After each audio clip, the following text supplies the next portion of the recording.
আমরা এখন স্কুল থেকে চলে আসছি, আসলে অনেকটা টায়ার্ড হয়ে গিয়েছি। এখানে দুপুরের খাবারটা রেডি করে রেখে গিয়েছিলাম, ভেবেছিলাম হাজবেন্ড এসে খাবে, তারপর দেন হচ্ছে আমরা এসেই খাবো। তো আমার মেয়েটা আসলে ক্ষুধা লেগে গিয়েছে, স্কুল ড্রেস এখন চেঞ্জ করেনি। আম্মু, আমি শরবত বানিয়ে রেখে গিয়েছি, যাও ফ্রিজ থেকে নিয়ে আসো, তোমার একটু খেয়ে নিই আমি, ঠান্ডা ঠান্ডা আসতে মনে হয়। চটপট চটপট তাড়াতাড়ি নিয়ে আসো। তো এই হচ্ছে অবস্থা। তো কে কেমন আছেন বলেন, সবাই কি নাস্তা নাস্তা করেছেন? অবশ্যই এখন নাস্তাই বলবো। এখন মেবি হচ্ছে কয়টা বাজে, 4:30। 4:30 বেজে গিয়েছে। আমার রাখো। তো এখন একটু ঠান্ডা ঠান্ডা খেয়ে নিচ্ছি, তুমি একটু খাও।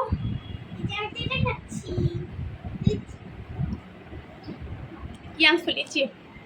আচ্ছা ঠিক আছে। তো কে কে এখনো খাবার খাননি বলেন তো?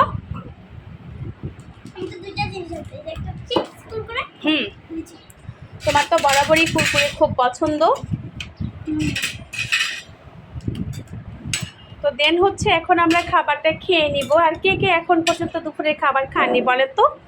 আজকে দুপুরের খাবারে আমাদের যা যা থাকছে, এখানে আমি মুরগি মাংসটা একটু ভুনা করে নিয়েছি, সাদা ভাত রয়েছে, দেন হচ্ছে ডাল রয়েছে, শসা লেবু রয়েছে, আর বড়াটা আমি আরও বেশি বানিয়েছিলাম, মনে হয় আমার ছেলে খেয়েছে।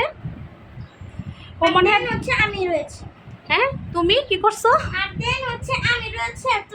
ও আচ্ছা আচ্ছা, দেন হচ্ছে আমি আর মেয়ে খাইনি সেটা কথাই বলতেছে। ওর বাবা সম্ভবত আসেনি, যেহেতু খাবারটা দেখা যাচ্ছে এভাবেই রয়েছে।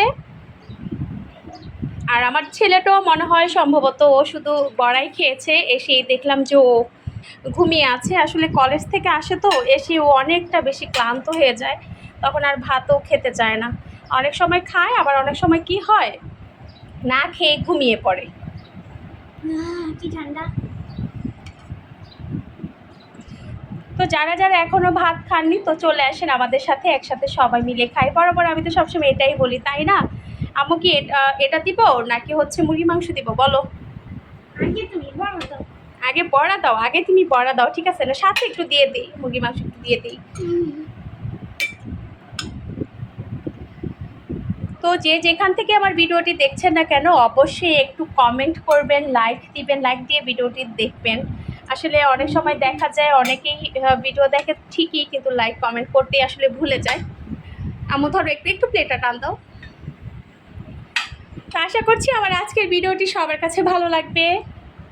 অবশ্যই আমার পাশে আছেন যারা, সবসময় পাশে থাকবেন ইনশাল্লাহ। আমিও কিন্তু সবার পাশেই রয়েছি, ঠিক আছে?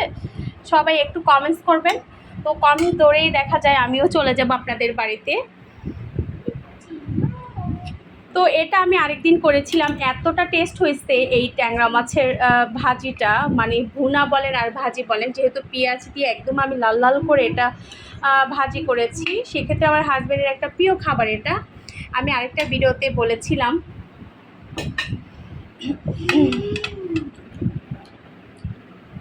আর আমার মেয়ের তো অলরেডি ও অনেকটা আসলে বড়া পছন্দ করে, ছেলেটাও খুব পছন্দ করে বড়া।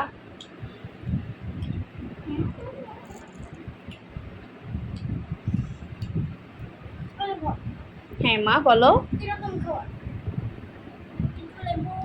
কিরকম খাওয়া বলো তো?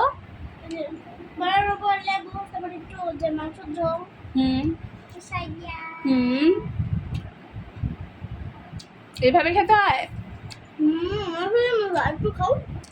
আসলে কিন্তু মজা। হ্যাঁ, ইস ইস, অবশ্যই আমার মেয়েটার জন্য সবাই দোয়া করবেন। আর সবচেয়ে বেশি জরুরি যেটা, দোয়া। হ্যাঁ, দোয়াটাই কিন্তু সবার কাজে দেয়।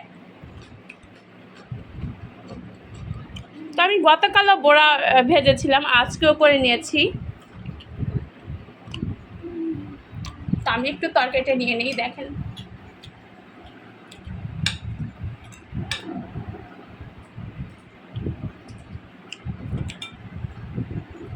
তো একটু মাখা মাখা রেখেছি, আসলে বেশি একটা ঝোল রাখিনি, যেহেতু সাথে ডাল করেছি।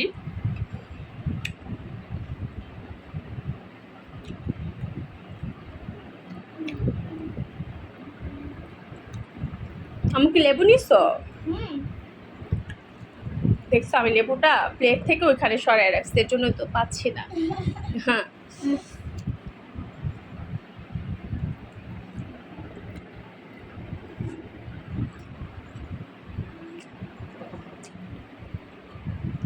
আলহামদুলিল্লাহ অনেকটা টেস্ট হয়েছে।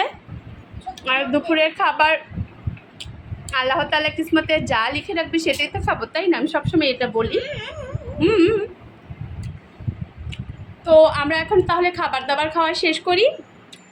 আর আপনারা যারা যারা এতক্ষণ অনেক কষ্ট করে আমার ভিডিওটি দেখছিলেন তাদেরকে অসংখ্য অসংখ্য ধন্যবাদ। সবাই এভাবে আমার পাশে থাকবেন। আরেকটা জিনিস কিন্তু করে রেখেছি আম্মু, তুমি দেখছো? ওই যে কি ওটা দেখো তো, আমরা একটু নিয়ে আসো। এই আমড়াটা হচ্ছে আমার বড় ভাসুরের গাছের আমড়া, মানে ওনাদের গাছ রয়েছে, সেই গাছের আমড়া এত মিষ্টি। তো আমার মেয়ের জন্য আমি সবসময় কেটে রাখি, ও টক অনেক পছন্দ করে। মানে যে কোনো একটা কিছু আসলে হয়তো বা আমরা হয়তো বা জাম্বুরা হয়তো বা পেয়ারা কিছু একটা করে রাখি, ভর্তা তৈরি করে পরে আর কি খাবে। তো আজকের মতো এখানেই বিদায় নিচ্ছি। সবাই ভালো থাকবেন, সুস্থ থাকবেন। আম্মু একটা আল্লাহ হাফেজ বলবো। ও এটা সন্ধ্যাবেলা ভর্তা হবে, একটু আল্লাহ হাফেজ বলে দাও সবাইকে। বাই বাই, আল্লাহ হাফেজ।